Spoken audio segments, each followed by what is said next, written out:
children's choir for their selections this morning. Hallelujah be to my Father's house. If you want to be a witness, bring your Bible and come. And of course, roll, sing, shout your burdens away. This morning, it's a family affair. It's an honor this morning to have my mother and my wife with me.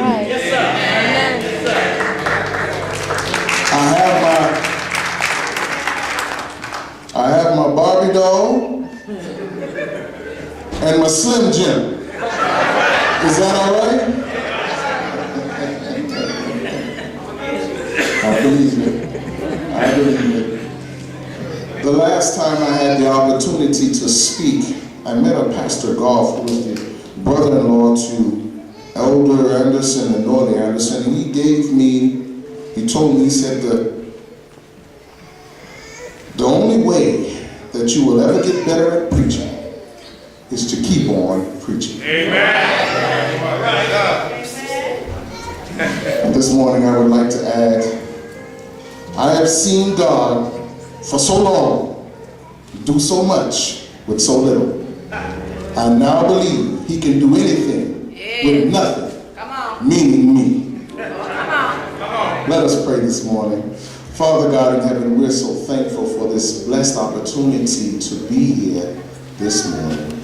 We ask, Lord, that for the words that you have here, that they would touch somebody's heart this morning, that some life would want to be changed, and some life would want to be transformed this morning.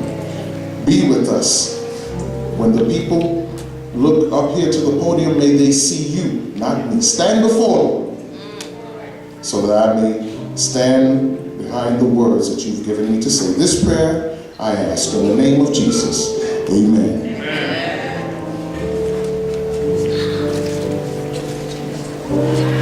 I can remember when I was younger how my mother tried her best to get me to handle fear.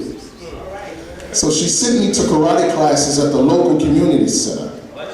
And from there, I went to basketball practice with my first coach. A few years later, he would become my Sabbath school teacher. I was looking for him today. That's Ennis Johnson. I learned from him that God has not made man to fear anything in his creation. He only made you and I to fear him. And it is the fear of God and God alone that gives you mastery over creation.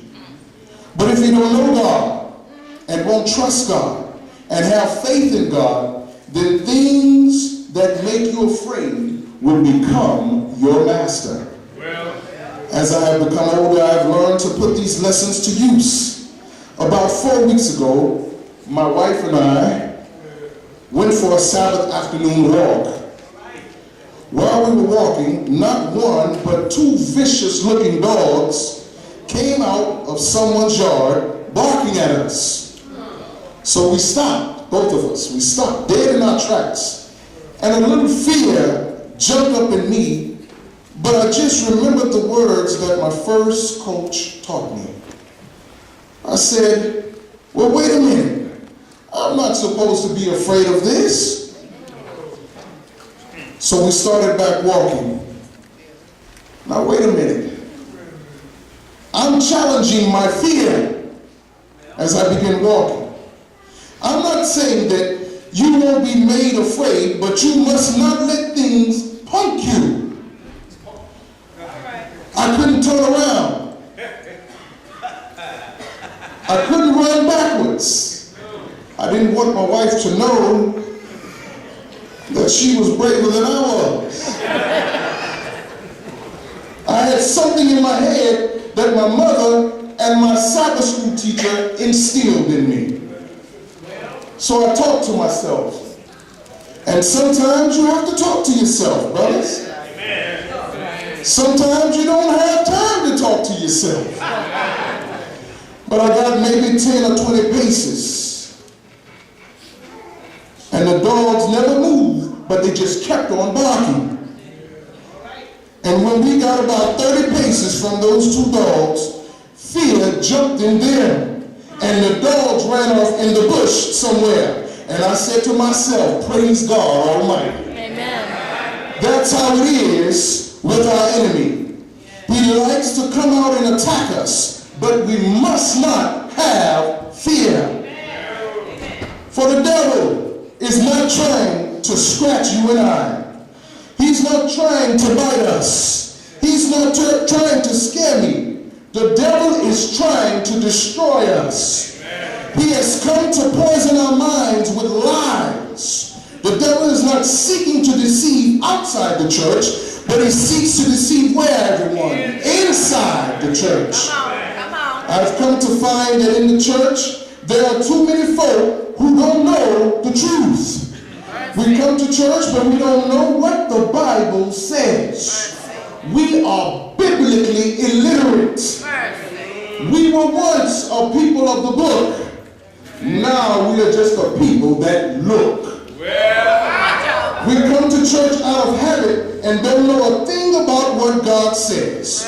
We shout and we don't know what we're shouting for. We clap and we don't know what we're clapping for. I don't plan to be long this morning, but by the grace of God, I do plan to be strong this morning. God asked us one simple question: do you love me? And by the way, that is the title of my sermon this morning. Do you love God more than anything? Do you love God more than anything? And then he says in John 4:24, if you love me, worship me in spirit and in what, everybody else? Truth. Read the Bible. For a chapter a day keeps who away? The devil away. Read God's word. For the more we read the sacred pages, the better we know the rock of ages. Church family, so many of our minds are poisoned to the truth. So many want to hold on to their own thoughts and ideas as to how God ought to operate. Some of us feel like because we have lived our life for a certain way for so long, we have forgotten to show others in the Word that their lifestyle is wrong. Their thinking is wrong. And now when the preacher comes to correct the wrong, some of us want to contest God and kill his preacher. But let me tell you like it really is today. Stealing is wrong. Thievery is wrong. Robbing from God is wrong. Smoking is wrong. Drinking is wrong. Drug abuse is wrong. Desecrating God's Sabbath is wrong. Gossip is wrong. Having a bad attitude is wrong. Adultery is wrong. Fornication is wrong. Homosexuality is wrong. Being badly dressed in church is wrong. We have to take off all these on sale and for sale signs in God's house. It's wrong. But people don't like to talk about what's wrong anymore. But what's wrong is wrong even in the church. Don't let the devil deceive you. The Word of God has not changed. God loves you. He sent his son Jesus to die for you. And Jesus is coming back to get you. But wrong is still wrong. He's not coming back to get wrong. He's coming to get back what's right. Because 1 Peter 2:9 tells you, you are a chosen generation, a royal what, everyone? Priesthood, a holy nation, a peculiar people. He called you out of darkness into his marvelous light. But church, we don't want to accept God's word anymore. The word postmodernism can quickly be defined as you believe what you want to believe and I'll believe what I want to believe. Your truth is yours, and my truth is mine. And by the way, leave me alone. Some Christians want to claim that the Old Testament is no longer binding, and all we have to do is follow the New Testament. So we don't have to observe the Sabbath. But what they don't realize is the Sabbath is commanded in the Old as well as in the New, and it's still binding. There are different movements in theology today where people want to say, we're not sinners. We're not born in sin. We aren't shapen in iniquity. We were born good but corrupted by our environment. Then there are some that say all men are good. They just have seizures of immorality. But the bottom line is, it's a lie. The devil would want you to believe of yourself that you are spiritually good. But the Word of God says in Romans 3:10, there are none good, no, not one. So regardless of who you are and where you are in life, the truth is we are all sinners saved by what, everybody? Grace. And that's the only way we can get where, everyone? To heaven. Amen. We love to say, I'm kind. I read the Bible. I study my Sabbath school lesson. I go to church every week. I was born in the church. I go to prayer meeting. I eat a clean, healthy diet. In fact, I'm a vegetarian. Well, did you know Hitler was a vegetarian too? You can still bust hell wide open with a healthy diet, clean speech, clean morals, no drinking, no smoking, right into hell. Don't be consumed by sin. Don't lighten up on God's truth. Don't compromise. No man can get to the Father but by me, Jesus says in John 14:6. There is no other way. Buddha can beat that. Confucius can complete that. Muhammad can't even murmur about that. But church, only Jesus can do that. There is no other name under heaven whereby we can be saved, but by the name of Jesus. So resist the devil, and he will flee from you. Amen. But church, today I would like to ask the question, do you love God? Deuteronomy 6:5 says, love the Lord with all your what, everyone? Heart, and with all your soul, and with all your strength. 1 John 4:16 says, and so we know and rely on the love God has for us. God is what, everybody?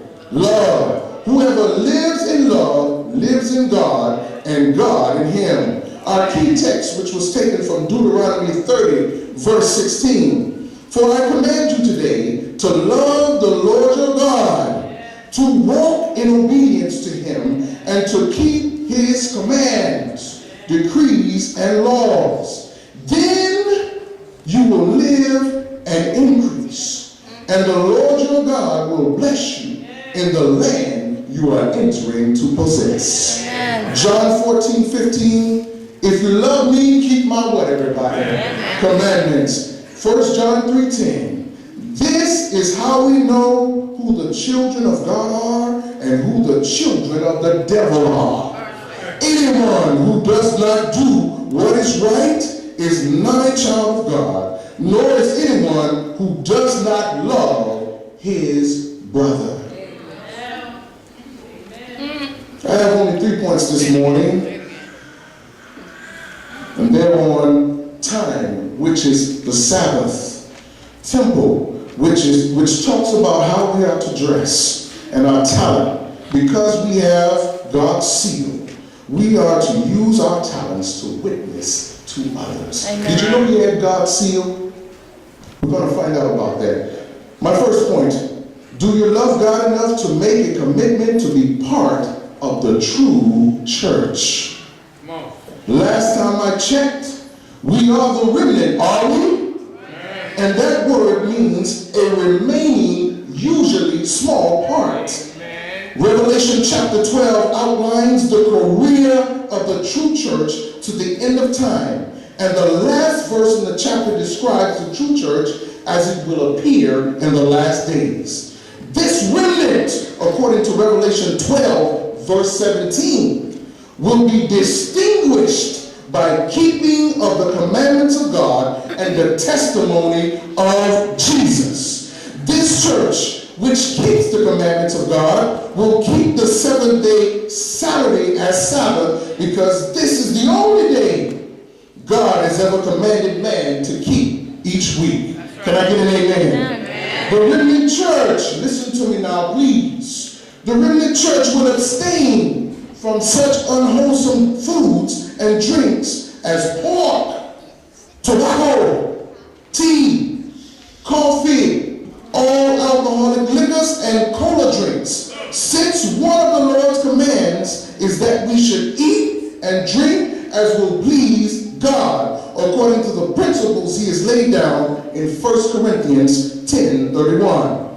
The remnant will also refrain from adorning themselves with gold or pearls, as recorded in 1 Timothy 2:9. As the Seventh-day Adventist Church obeys all these commands, it must be the remnant church of Revelation 12:7, the true church for these last days. Am I right or wrong? Revelation 14:12 says, here is the patience of the saints. Here are they that keep what, everybody? The commandments of God and the faith of who, everybody? Jesus. Hence, we are supposed to be the true people of God for this time. We are the people who are supposed to be preaching this true message for the last days, teaching that the time of God's judgment is come, calling attention to the fall of Babylon and warning against the mark of the beast. If your religion does not take you to church, it is doubtful it will take you to heaven. Satan has reserved a back seat in many churches. Thank God the ushers have blocked off that area in Ephesus. I find that we put so much emphasis on John 10:16, which says, I have other sheep that are not of this pen. I must bring them also. They too will listen to my voice. And there shall be one flock and one shepherd. But what about us here in this church? Do we have no faith in the fact that we are God's remnant? The word church is used in the New Testament means those who are called out from the world to serve Almighty God. In each generation, from the beginning of the world to the end, those who have responded to God's call to serve him make up his church. Finally, there's a promise for us written in Revelation 15:2 and 3. Please find that for me. Revelation 15:2 and 3. When you have it, say amen for me. Heard somebody say no. So hold on just a second. Look at that with me. Does everyone have it now? It says, and I saw what looked like a sea of glass, glowing with fire, and standing beside the sea, those who had been, what, everybody? Victorious over the beast and its image, and over the number of its name. They held harps given them by God. And verse 3, and sang the song of God's servant, Moses, and of the Lamb. Great and marvelous are your deeds, Lord God Almighty. Just and true are your ways, King of the nations. According to these verses, we will be victorious at the coming of the Lord. Beloved, be faithful to this true message, and you are sure to have an eternal victory. We move on to the second point. Is everybody all right? Amen. Did I lose anybody? I'm quite nervous this morning, so are you praying for me this morning? All right. Second point, do you love God enough to know that the Sabbath is the seal of God? The Sabbath is the seal of God. God has appointed the seventh-day Sabbath to stand as the sign of his creative power in making the world in 6 ordinary 24-hour days. Therefore, the seventh-day Sabbath is a sign of God as the Creator. On a notary's seal, you will find three things: his name, his title as notary, and the territory where he is empowered to take acknowledgments.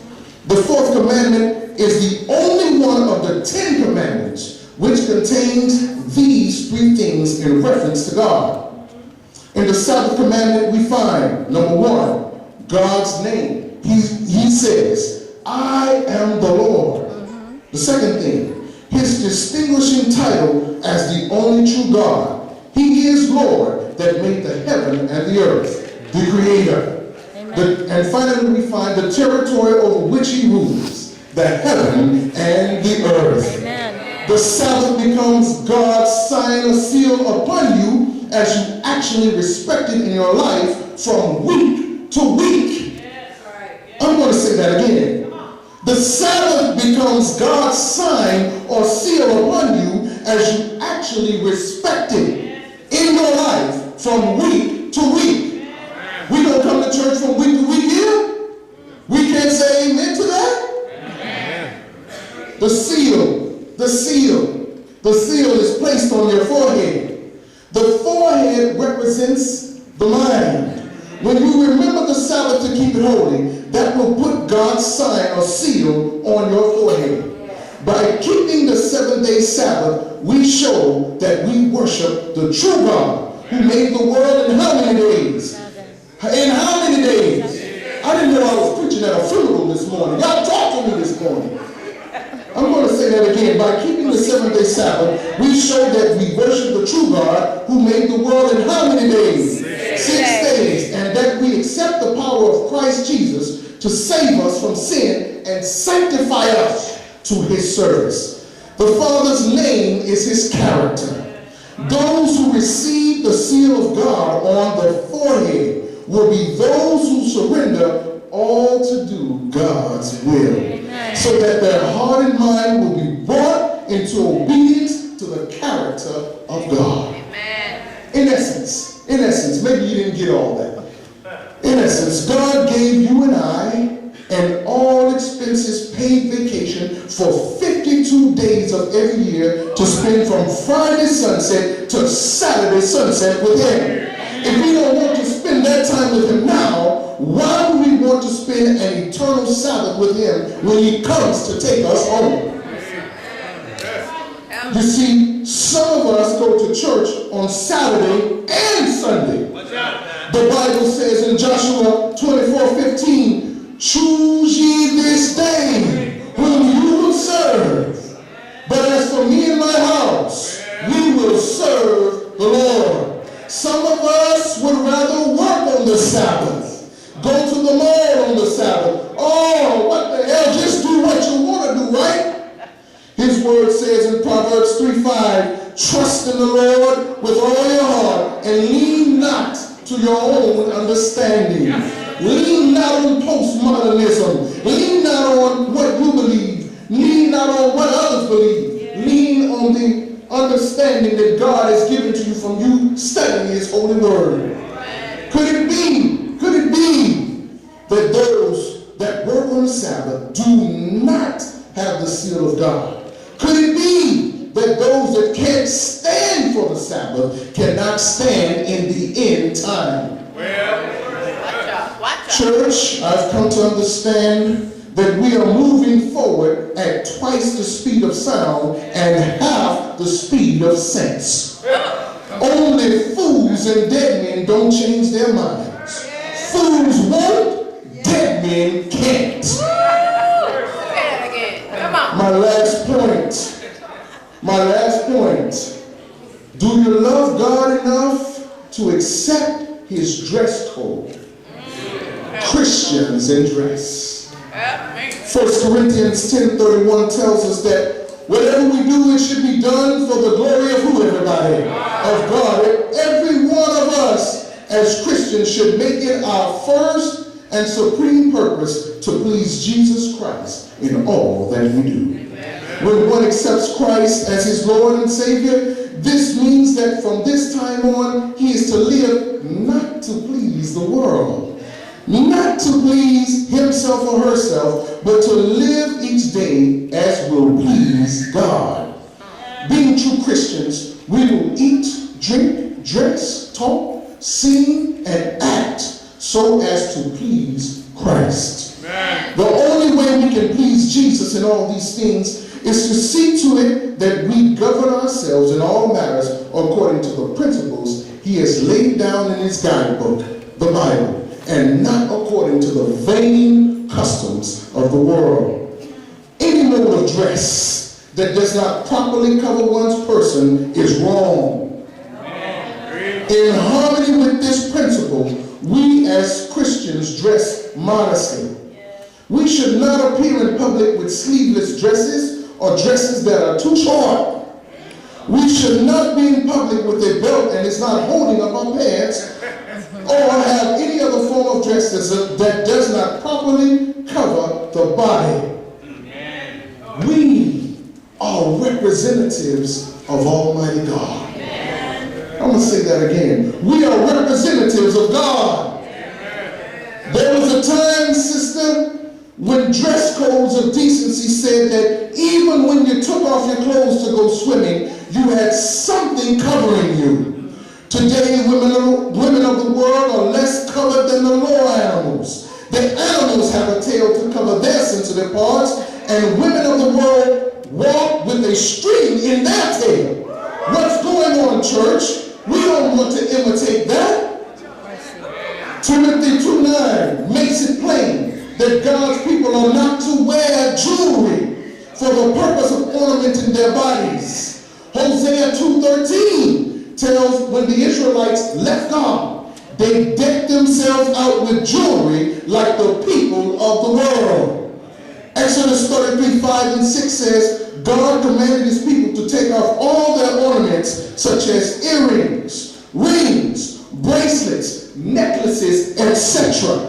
1 Timothy 2:9 makes it plain that God's people should not wear rings, earrings, necklaces, beads, or any other kind of jewelry that serves only as an ornament. You see, gold was used to represent Almighty God. Gold was used to represent Almighty God. In whatever form it appeared in the earthly sanctuary, it was a type of Christ. Isn't it interesting? Idolatry counterfeits the true. So when Israel apostatized, I said when Israel left God, they made false gods of gold. In this, they rejected the true God, the pure gold. And you know what they said? These be our gods which have brought us out of the land of Egypt. Church, let us purge God's house of these idols. For speaking about the Sabbath and the true church, I had gasoline drawers on. Now for speaking against jewelry, I have on a gasoline jacket. You can hate me, that's all right. You can want to kill me, that is all right. God buries his workmen, but carries on his work. The only thing that allows wrongdoing to flourish is that good men say nothing. The Bible says in Matthew 10:28, and be not afraid of them that kill the body, but are not able to kill the soul, but fear him who is able to destroy both soul and body in hell. God has assured me today that if I could come to a point where I'm ready to die for his cause, he would give me a crucifixion. And if I am crucified by my people, he will give me a resurrection. Don't be angry with me. Don't be fighting for me. You had better be fighting for yourself, because you've got some stuff. We've got some stuff going on in our life as we speak. And all our lives are in danger right now. I've got to sound the alarm, brothers and sisters. I don't care anything about my life. It's your life God wants to save. Some of us wear jewelry throughout the week, but not on Sabbath. Who in hell are we trying to fake out? Jewelry represents nothing but vanity, self-centeredness, and it has led some of us into premarital sex. See, Satan has a wicked formula where the children of Israel turned their eyes from God. They began using jewelry. They started worshiping other idols. They had an orgy. War followed after that, and God allowed the Israelites to be ravaged by other nations. God has allowed us to be confused by other churches' doctrines because we refuse to follow God's standards. 1 Peter 3, verses 3 to 5 lets us know what God wants. God wants us to have the ornament. God wants us to have the decoration. God wants us to have the adornment of a meek and quiet spirit. A pure, kind, noble Christian character that will make us truly attractive and which we can take with us into heaven that Jesus has prepared for us. When a tree dies, the leaves drop off, never to return. So when we really die with Christ to sin and self is crucified with Jesus on the cross, then all these worldly adornments such as rings, earrings, necklaces, beads, cosmetics, and lipstick will drop off from us, never to return. Let us seek the matter of our adornment to show that we love Jesus Christ best of all. Let us adorn ourselves in keeping with our profession as followers of the humble and lowly Jesus. Amen. Can I hear somebody say amen? Amen. Church, if Christians grew physically at the rates they grow spiritually, many of them would spend their lives in a playpen. Here's what I need you to know. When we use jewelry, are we stepping stones or stumbling blocks? We have traded in the whole armor of God for jewelry. For 30 pieces of silver, we have traded the love of Jesus. We have forgotten, as the song said today, we have forgotten we are the jewels in the crown of Christ. When he cometh, I'd rather be his jewel than to wear jewelry here and be lost.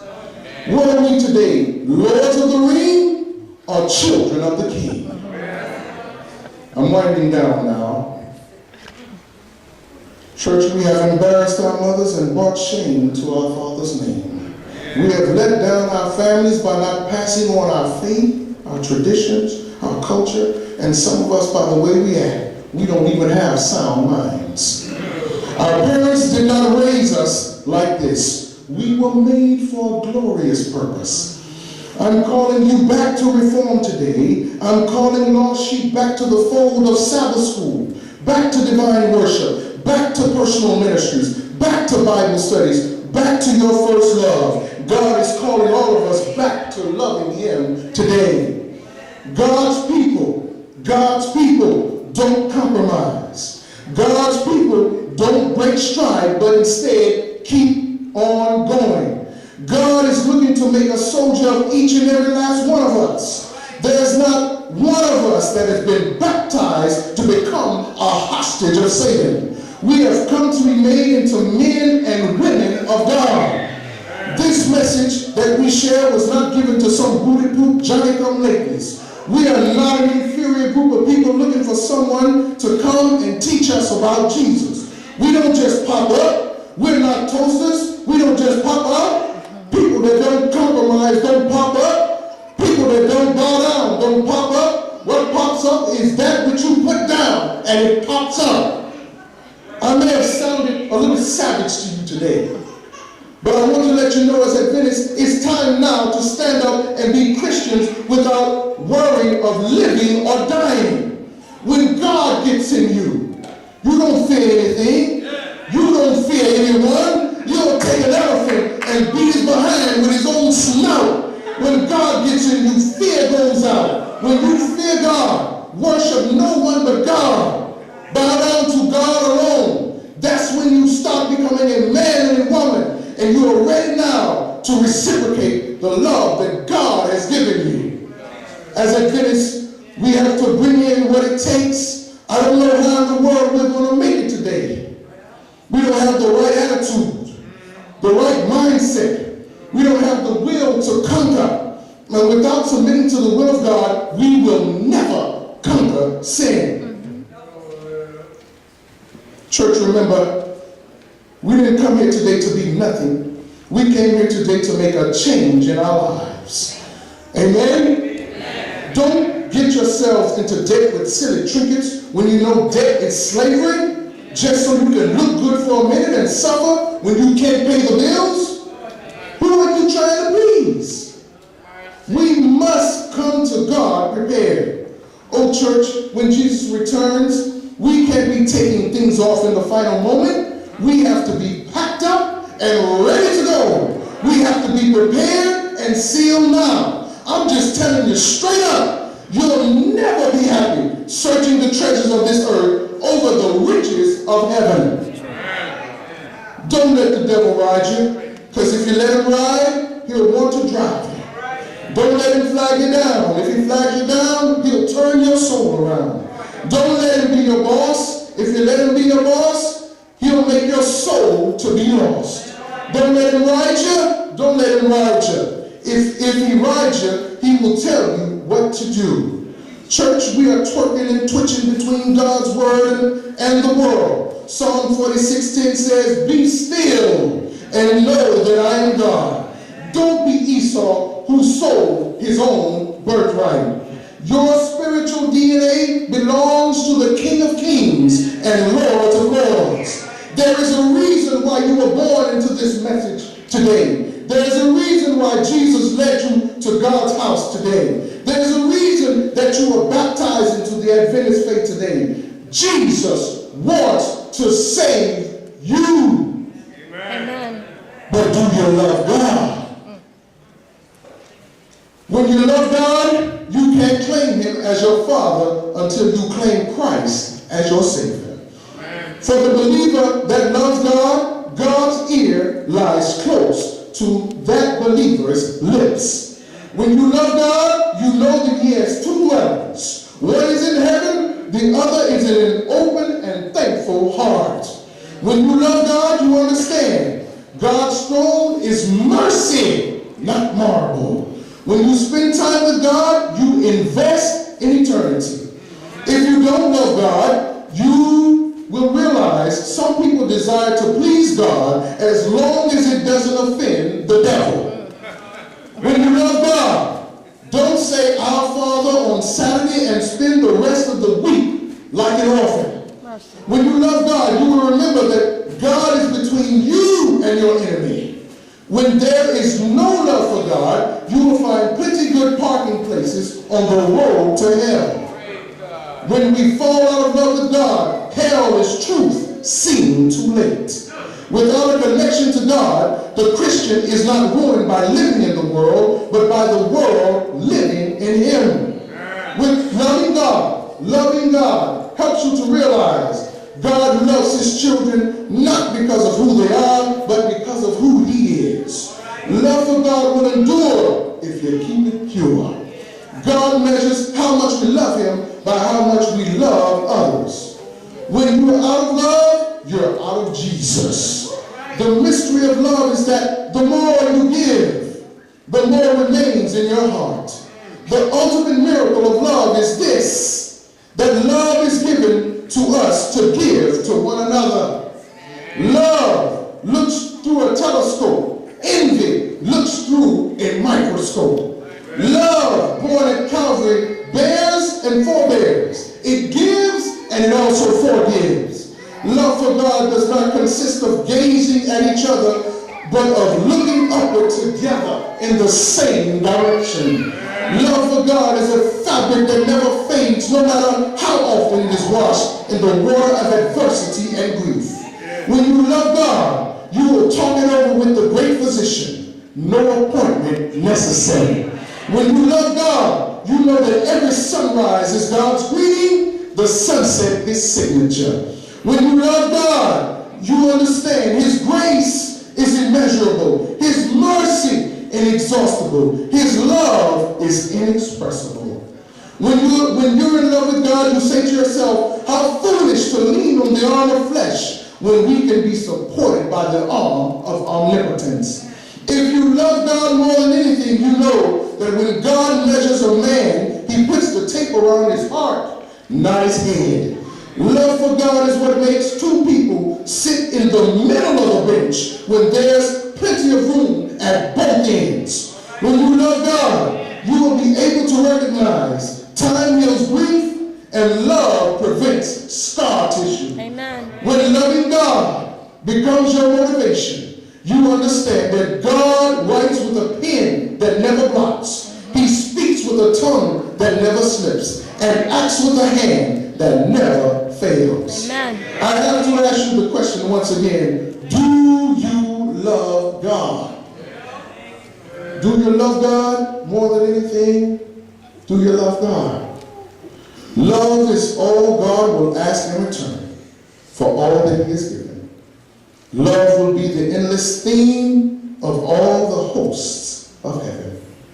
Do you love God more than your car or your home? Do you love God? And do you love him more than all that you own? Do you love God? Do you love him more than your family? Really, really love him? Tell me if you do. You ought to let the whole world know, for it's all that God asks of you. Do you love God more than your job or your best friend? And will you love the Lord day and night and right on down to your lifeline? Church, do you love God? Amen. Sometimes when you're being tempted, you ought to ask yourself, do you love him more than anything? Really, really love him? And oh, if you do, then let the world know what the Lord has done for you. And let the world know that he's the one that keeps on bringing you through. Let them know, for it's all that God will ask of you. Let the whole world know that he saved your soul. You ought to let the whole world know that he brought you to where you are and that he made you whole. Let them know, for it's all that God will ask of you. As the appeal song is being played on the screen, I would like to request that you think about your love for God. Amen. Amen.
your job or your best friend? Do you love God?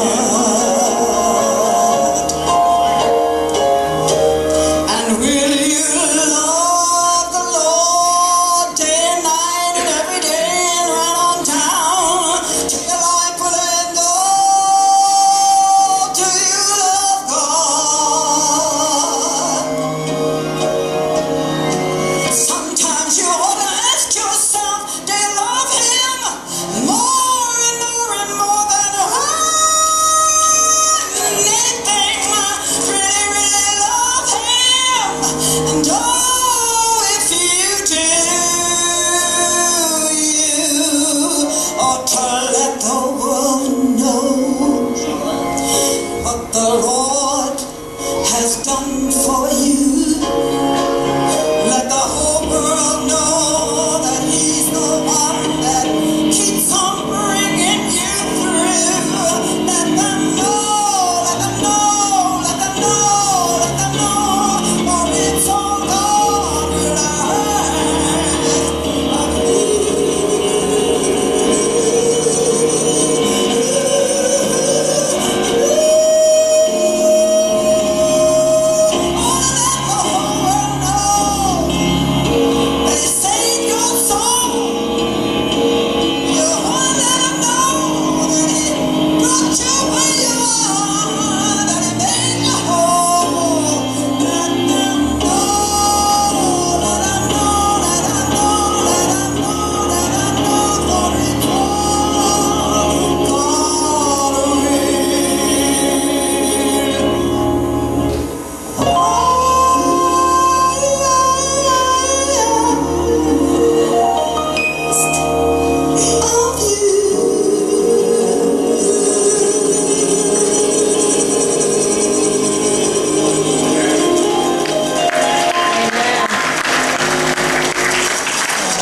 Have you ever noticed that although God demands a whole heart, He would accept a broken one if He gets all of the pieces? I would be remiss if I did not open the doors of the church and ask if there's anyone that would like to be baptized into the true church today.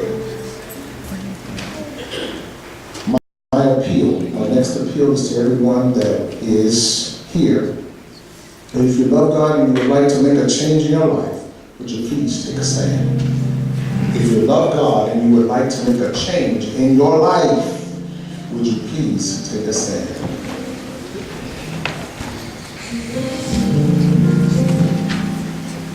Let us pray. Father God in heaven, we're so thankful for those hearts that may have been touched by this message today. We're thankful for what you have done and standing before me. We ask that you would be with each and every last one of these persons here today, each and every one of these congregants here today, that as they go throughout this new week, their hearts would be changed and they would ask themselves the question when they're tempted to do something wrong: do I love God? Forgive us, Lord, for all our many sins and shortcomings. We look forward to being with you in eternity. This prayer we ask in the name of Jesus. Amen. You may be seated.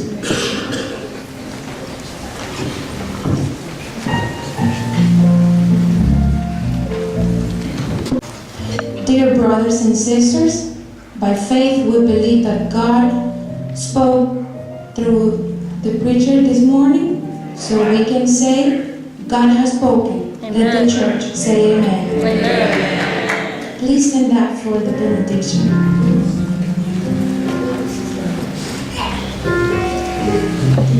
Eternal God and Father, by whose power we are created, and by whose love we are redeemed, guide and strengthen us by your Spirit, that we may give ourselves to your service and live this week in love to one another and to you, through Jesus Christ, your Son, our Lord. Amen. Amen. You may be seated.